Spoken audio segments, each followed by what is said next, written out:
let's take you behind the scenes of how this all plays out. You know, we watch the games, we take notes on what happens, we share interesting stats and thoughts as we get ready to talk about these games. And I missed a lot of what was happening in Miami, that Dolphins collapse, because I was so fixated on the other dramatic finish that happened on Monday night. The New York Giants knocking off the red hot Green Bay Packers. The Packers were on a heater, 3-game winning streak that Tommy DeVito and the Giants end in a 24-22 upset. Like I said, they were 6.5-point underdogs in their own building in front of Tommy DeVito's family. Absolutely not. Forget about it. I I could go all night, all day with the Tommy DeVito puns. I'll try to tone it down. But would you believe me if I said the only teams in the NFL that have longer winning streaks than the New York Giants at 3 are the 49ers and the Cowboys. That's the type of turnaround we're talking about with New York. I would love to get up here and say, don't write the Giants out of the playoff race. I'm disappointed to share that even with this win streak, the Giants sit at just about a 2% chance of making the playoffs, according to the New York Times. So not sure about that, but they do have 2 games coming up against their division rival, the Philadelphia Eagles. They also play the LA Rams and the New Orleans Saints. All of those teams have various degrees of playoff aspiration. The Giants look like a team that could become a hell of a spoiler, just a headache of a team that you don't want to play, as the Green Bay Packers found out.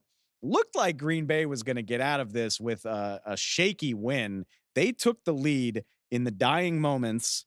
They score with a minute 33 to play. Jordan Love rallying the troops. Just a weird game, weird turnovers, weird plays, but they score with a minute and a half to play. And actually, I'm watching it saying, guys, it's just an end around to Jaden Reed. How does this guy keep getting all of this room to run on such a basic play? Lo and behold, the Giants stuff him on the 2-point conversion attempt that would have put Green Bay up by 3 points with a minute and a half to play.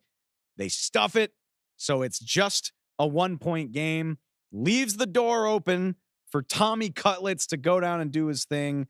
It's exactly what he does. 8 plays, 57 yards in the final minute and a half. The backbreaker was just a gorgeous ball on an over route. Finds Wan'Dale Robinson. How about Wan'Dale Robinson? A phenomenal performance, and it always seems like it carries more weight on a national stage. Career high in total yards, 115 all-purpose. Also had a really nice run. Speaking of end arounds, not a bad night when you have your best career performance, career yardage on Monday Night Football to beat a playoff team. Hits him on the over route for 32 yards there in the dying seconds. Giants run out the clock. The field goal from Randy Bullock is good. It's just an awesome story. Tommy DeVito, 17 of 21. The totals aren't going to be amazing. 158 yards, 1 touchdown. Also picked up 71 yards on the ground. Lamar Jackson, eat your heart out. Lamar threw for 300 the other day. I get it. But still, incredibly gutsy performance. Picked up key yards when he needed to. Saquon Barkley overcame a strange fumble. Guys touched the ball 1,413 times in his NFL career on Monday night. Just the 3rd fumble in all of those touches, and was barely touched as well. Turf Monster got him. Every time I looked up at the TV in this one, it seemed like something weird was happening, and nothing weirder than the New York Giants coming out on top of it.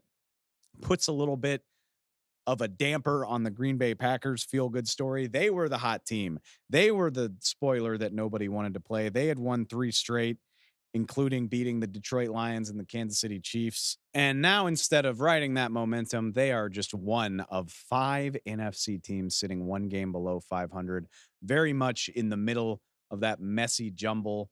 Their chance of making the playoffs took a staggering 30-point hit with this loss. It would have been 76% if they managed to hang on for the win. It's down at 42% now. Fortunately for Green Bay, the rest of the schedule looks very manageable, but that's the fun thing about having a young team that's never done this before. The Giants was a manageable game as well, and now they're on their way back to Green Bay, coming off of a loss, sitting below 500. Sure, there are plenty of games they can bounce back in, but you got to avoid some of the mistakes we saw in this game: turnovers, special teams turnovers, missed field goals, the types of things that cost you in slim margin games, which I'm going to go ahead and guess we're going to see a few more of those for the Packers this season, playing a playoff contender, division leader in the Tampa Bay Bucks next week. They've still got another game against the Vikings, who are currently a playoff team, and a surging Bears team that I'm going to guess gives them a hell of a lot better effort than we saw all the way back in the season opener. So, similar to what I said about the Dolphins, maybe not time to panic, but I just don't think you can take anything for granted if you're the Green Bay Packers, and losing as a 6-point road favorite just reminded us of that.